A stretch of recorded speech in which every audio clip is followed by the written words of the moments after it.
Hər vaxtınız xeyir olsun gözəl insanlar. Dəyərli qəlyançılar və qəlyan həvəskarları.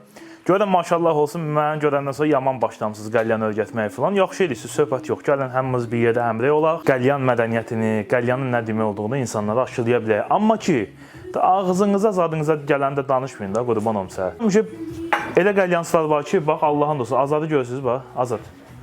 Bax Allah ki, xəstəxanada işləyir, o adam yəni əməlli başlı həkim kimi bir şeydir. Yəni bu sizdən daha yaxşı qəlyan düzəldə bilir. Elə də yox da yəni.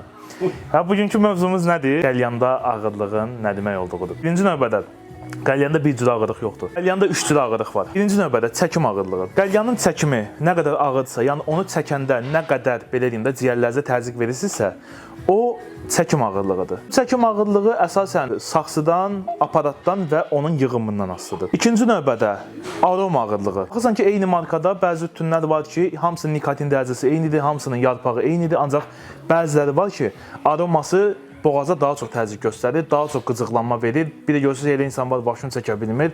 Deyir, bu qəlyan ağırdır. Xeyr, onun sadəcə aroması ağırdır. Yəni, boğaza daha çox təzyiq göstərir, daha çox yük verir. Məsəl üçün, nanədir, qoşalmadır və s. və laxır bəzi tütünlər var. Sağlam ol da.